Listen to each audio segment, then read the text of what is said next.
Hello my 7 deadly sins family and friends, welcome back to another video. Today I wanted to bring back kind of a prep of the next sector.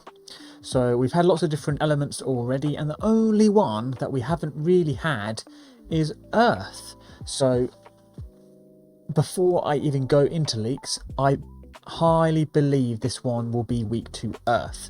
Now, what else could it be weak to?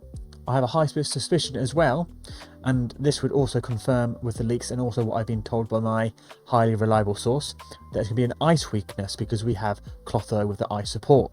So it kind of ties in together. But I wanted to kind of go over who you could use, depending on who you have, to kind of prepare for the new sector tomorrow. Without further ado, let's get into it. Of course, our main girl, Diane. She is going to be fantastic for this, as literally any case how you want to play her, if you want to play her as a support, burster or a DPS. She is a really strong, even at low potential. Yes, Earth teams, the higher the potential, the more insane they get. They really do. They really get crazy the higher potential they get. But even low potential, you can do some crazy stuff with Diane. If you haven't seen my Cracked or Sacked of Daisy, go back and watch that. I know that was quite a while ago, but it's still a good showcase. So obviously her DPS is the Axe, and now you might be asking, oh, what about the new Axe? No, that is not very good. Do not use it on Diane. The only things they're good for is Longsword, Mannie, which we'll come to in a second, and then Sword and Shield, Escanor, and then of course the Staff for Clotho. So Axe wise, you want to get earth damage and crit damage, and then if you can, obviously special, skill damage and attack percent. Elemental attack is terrible, really bad, especially with black flame weapons. So with her, she ults, puts breaker on the enemy, get a massive crit damage boost, and then you can just spam her special attack, doing tons and tons of damage. 407% damage. It's insane. Really good. You obviously will want her engraved gear. Try and get it as high as possible, but when I did my showcase, I only did have level 1. I used this as I got to level 2. I'm not going to try anymore.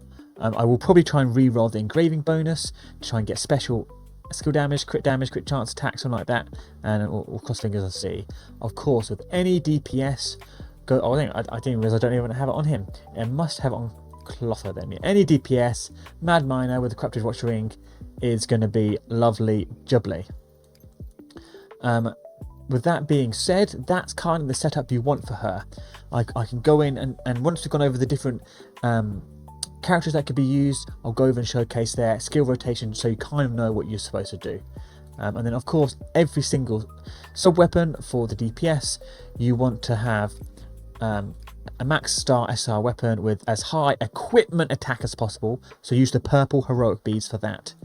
Because I also use her as a burster, that's why I haven't really done that with the gloves, but it's not too bad if you haven't. We've got two options if it is cold weak. We've got the dual swords with the damage over time and the longsword. We'll come back to the longsword because we don't have engraved gear for that. Dual swords, obviously we're going to want to use the black flame because she's not going to be doing much normal attacking.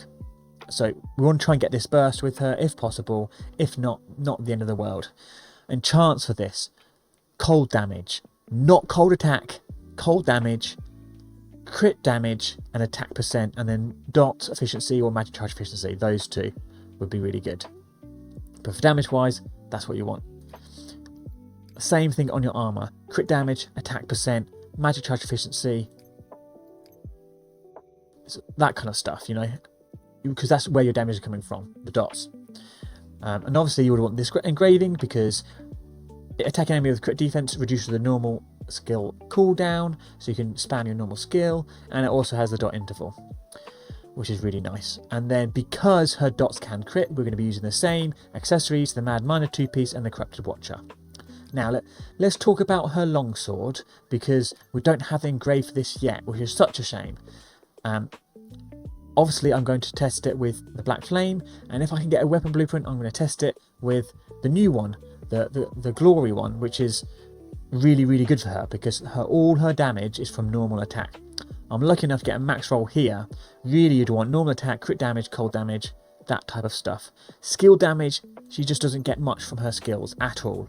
Very, very little. Like a 120, 158, like, and this doesn't even do damage. So you want normal attack damage this time. That's why the new weapon will be very, very good. Now, if we go to her armor, obviously there's no engraved gear. We know that we want normal attack damage and normal skill damage because that's where all of her damage comes from, and that's why the new weapon is so good. So I would go with a level 3 Gallon top because it increases crit chance by a bunch, as well as your crit damage. And then for the bottoms, I would go for the Silent Watcher bottoms because this is a double big increase of normal skill damage. And then if you can get a level 3, it reduces the cooldown by 100% and a big boost of the normal skill damage as well. Now, belt and boots, you've got two options. You use the crafted ones. I can't remember what they're called, but they give you normal skill damage, or you can do a 2-piece Mad Miner, which gives you flexibility with the accessories. With the accessories, we could go and have more crit chance with the Dark Chaos earrings, which allows you to do a bit more damage if there's a burst, as well as reducing crit defense as well, which is really nice. And then you could do a 2-piece Corrupted Watcher to get more defense shatter. You could do a 3-piece for more damage and defense shatter of the Corrupted Watcher. Kind of like pick and choose what you have best, but that's kind of how you would build Mannie. Now, I know a lot of people don't have her, but if you do have her, then of course Daisy with her sword and shield will be a fantastic earth elemental choice. She does a lot of damage, lots of nuke. So if you do have her, ultimate damage, spell damage, special attack damage is what you want. Earth damage, of course, crit damage, of course, and then you obviously will use her engraved gear to do even more damage, basically. I'm not going to touch over Daisy too much. So many people don't have her, and I'm trying to keep this more friendly and anti-Daisy because I know that's what people kind of want to see. So if we go into the training ground, I can showcase how you play with Diane and then how you play with Mannie in both her setups. So I'll see you over there. So just like with any DPS, you want to buff and debuff. So we've already got the defense buff from King.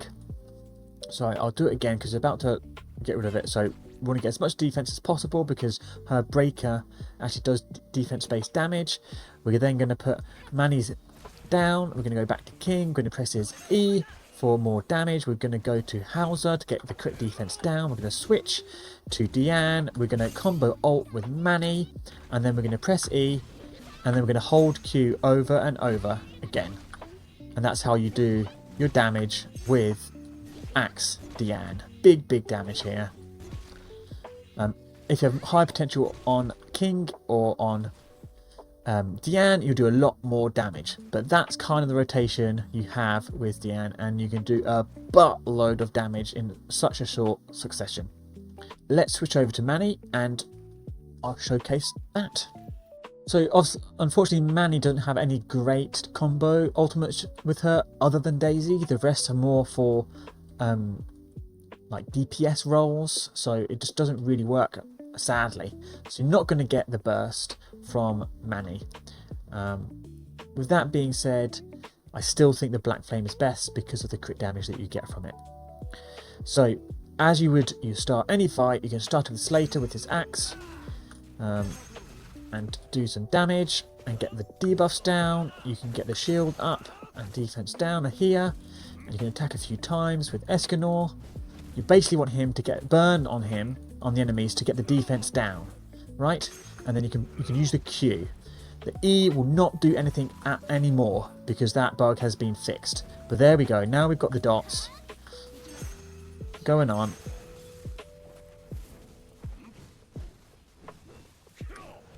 And as you can see, look, 30k crits with the quote-unquote Escanor nerf, you know?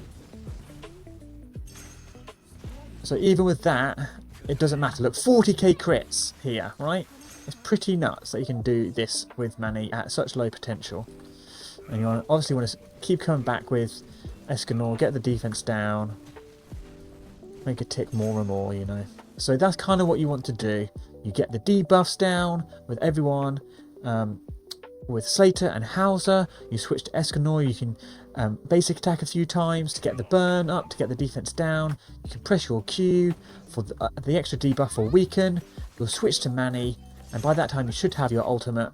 And if not, you can just attack a few times with your skills to be able to get your ultimate. Your ultimate to get the dot debuff on them, and then basically let them die from everything, you know.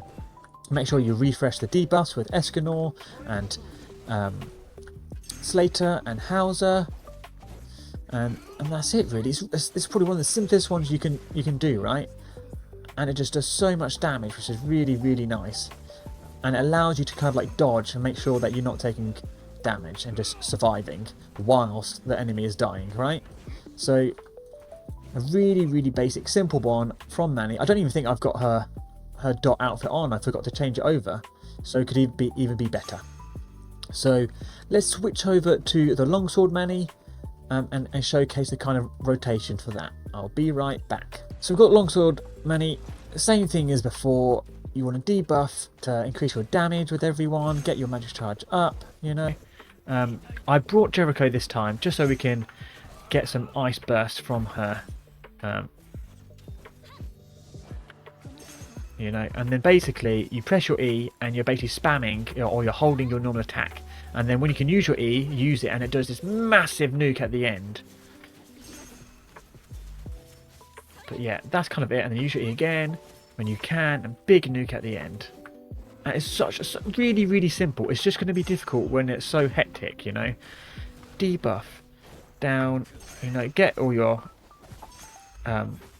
ult up ready, you know. You switch to Mannie. You can use her ult because this is what's going to buff her, and then you can Q through to get it out of range, and then you start basically basic attacking until they die. And then you press E when you can, or a big nuke at the end. Look at that, 200k damage, not too shabby. Big nukes. Huge. So yeah, I think Mannie's probably one of the simplest characters you can play for, like, well, they all are kind of simple to do the DPS. But like, you don't have to worry too much about her ultimate, because it is just to buff her, or buff the damage, you know. And that's that. So hopefully this attack combinations kind of help you know how to use each of the characters. If you want me to showcase Daisy, I can at another point. I have done a cracked or sacked on it, showcasing how to do it. I'm sure there are better players who know how to play her better. So go and watch that if you wish. But yeah, let's have a quick look at the reason why I think it could be Earth and Cold from the leaks. So they've got this site. I have had issues with this site before where it has been inaccurate, but recently it was pretty accurate with the recommended elements for Gold Gears fight, and it has updated the rewards, so I have a little bit more faith in it. Plus my speculation, we haven't had Earth weaken element yet, and my source to say that it's definitely Ice weak. We have the Ancient Dragon. So if you remember the story, before we faced the corrupted Ancient Dragon, we had the Ancient Dragon, the green flying dragon. That's who we're facing. Apparently, it is very easy to kill, but it hits like an absolute truck. It does so much damage. The rewards are decently nice. I wish they would up the star fragments a bit and give us a bit more rewards, like maybe 3 on each. I think that would be really nice. But here we go. Ice and Earth, you get 30% more damage. Be interesting to see who's boosted other than what we already have. And it's got a decent amount of health compared to all the others. If this is true, it has the least health out of everything, you know, because the Red Demon, well, I guess about the same as one of these, but by itself just 2.6 is about the same thing as Frisia, and that wasn't too difficult, I think. So it kind of looks like it's Earth and Ice. Those are the best teams in my mind to prepare for and everything. I hope the advice and the attack combinations I've showcased in this video has helped you guys. Maybe you can practice them and get the elemental beads ready in preparation. And I will definitely be showcasing different ways to complete the Ancient Dragon, hopefully in a good amount of time so you guys aren't waiting. So please give me a like and subscribe. Ready for that. And we're growing slowly, and it's going so wonderfully. I'm so thankful. But anyway, I hope you've enjoyed this video. I hope you have a fantastic rest of your day, and until next time, bye.